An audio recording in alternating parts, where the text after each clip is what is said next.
Andrea, posso fare una domanda? Ma tu pastinatura in da pasellammo tutto ogni tanto? Pastinatura in da pasellammo, no. Stai scugnando, no. Gente di Maro, eccoci qua. Seconda puntata della terza stagione di Gente di Maro. Vediamo un po' di bel calcio, dai. Come è andato? C'è ma Facciamo fare un'altra prova, eh? sbagliate proprio. Wow, questo è stato un flop. È flop. Come promesso ieri iniziamo questa puntata approfondendo l'argomento Lorenzo Lucca. Ieri sera è arrivato Lucca. Sì, lo vedo bene. Lucca molto prestante. È attaccante proprio da area di rigore, va? Il giocatore vale, la somma è un po' alta, vediamo le aspettative. Buone prospettive. Pure lui è un po' alto. Eh sì, è quanto è? 2,2 m? Avevo basket. 25 gol quest'anno? 25 gol. Una cosetta. Una cosetta, minimo è 25. Minimo. All'incornata giusta. Speriamo un grande attaccante. Non è alto come noi. Diciamo che se io mi metto sulle tue spalle forse o paramba. o guardarmi dall'occhio. Secondo lei farà il panchinaro o insidierà il posto a Lukaku? Farà il panchinaro secondo me. Non penso che sia stato acquistato come panchina. Non vedrà mai il campo, secondo me. No, Lukaku rimane sempre il pupillo di Conte ed è giusto che sia così perché le gerarchie sono queste. Lukaku l'anno passato, mamma mia, lo faceva proprio a reputare. No, si alterneranno secondo me. Cioè il nostro attaccante quest'anno sarà Lukaku. Lukaku, è bella questa. Secondo me col gioco di Conte è forte. Quindi avrà preso Lucca per la similitudine con Lukaku. Secondo me sì, lo fa giocare come Ariete, come Sagittario, come bilancio. non lo so, Toro, non lo so come. Ma come sappiamo il Napoli è scatenato sul mercato quest'anno. È quasi ufficiale anche il nuovo difensore. Ah, non so come si chiama. Come si chiama? Buekema. Boikema. Bocchema. Se dovesse andare male uno chiama Bocchema. Beukema, o pigli che lo mette là.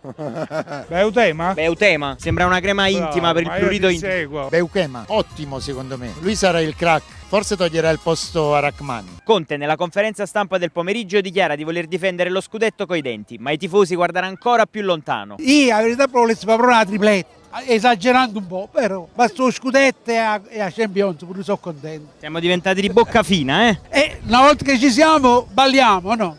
Ormai ci stiamo abituando bene, soprattutto con una campagna acquisti come quella di quest'anno. Ma di acquisti flop ne abbiamo fatti e come? Top flop degli acquisti del Napoli degli ultimi anni. Filedef. Offer. De Guzman. Minciu. Chavez. Vargas. Mamma mia. Tanta casa caruti ci stanno. Caiusta è stato un pacca. Ma è meglio un pacche Caiuste o un Caiuste rinde. No, è meglio. Il peggiore che mi possa venire in mente subito è Maximovic. Pagato tanto, resa zero. Allora, fammi pensare, top off, non mi viene in mente, aspetta, però Lindstrom. Listrom, com'è? Forte? No, è scarso. pure per me Listrom. Mario Ru. Ma come? Mario Rui è stato un idolo. Mario Ru. Non ti piaceva Mario Rui? No, neanche un po'. Come mai? Terzino medio basso. Bello, ci ha fatto vincere lo scudetto, però basta. Fai un saluto a Mario Rui, eh? Ciao, Marittiello. Ci manchi? No, non ci manca. Ne hai. Però quest'anno secondo me abbiamo tutti troppo, perché quest'anno facciamo paura. E quindi per quest'anno che prospettive ci sono? Quest'anno il Napoli vincerà il 10 plete, campionato, Champions League, Coppa Italia, capocannoniere, miglior attacco, migliori difesi e miglior tifosi. A farcela vicino a mia veneziana, che mi ha fatto chiamare pure Guardio. Tra gli argomenti di Conte in conferenza anche il tema rivali per lo scudetto. Qual è l'avversaria più credibile del Napoli per lo scudetto? Per me rimane ancora l'Inter. In questo momento il Milan. Milan. Dico nessuno. L'Inter, il Milan, forse pure la Roma, l'Atalanta. E invece la Juve? La Juve non la vedo proprio. Esiste ancora? Quest'anno devono lottare per arrivare al settimo posto. Secondo me il Milan è più forte di tutte. E l'anno scorso secondo me il Maniche non era buono. Napoletanamente parlando dice Maniche non è buono. Sì, l'Inter e anche il Milan, però il Napoli si è rinforzato molto di più rispetto all'anno scorso, quindi sono sempre loro che devono temere noi. E per concludere vi lasciamo con la consueta chiacchierata con i tifosi a fine allenamento. Lei ha visto l'allenamento? Si è goduto? No, sono arrivato all'ultimo, gli ultimi 5 minuti. Stavano facendo il stretch. E si stavano strecciando bene? Insomma, abbastanza strecciando.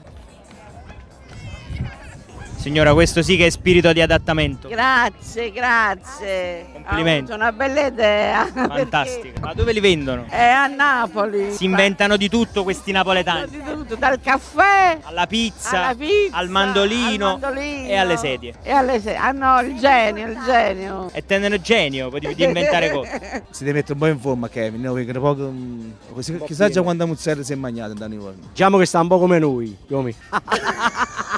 Secondo voi che cosa avrà mangiato? La pizza fritta, si è fatto una macella appena arrivata a Napoli. No, secondo me è molto amante della pizza. Chi stai parlando? Mamma. Signora, buongiorno. Avevo mandato una maglietta. Ah, tua mamma ti sta comprando una maglietta? E fai bene a cambiare questa maglietta, detto tra noi. Sì. Stai aspettando? Va bene, il saluto con lo slogan Proud to be? Cosa devo dire? Proud to be. Cosa devo dire? Proud to be. No. Proud to be?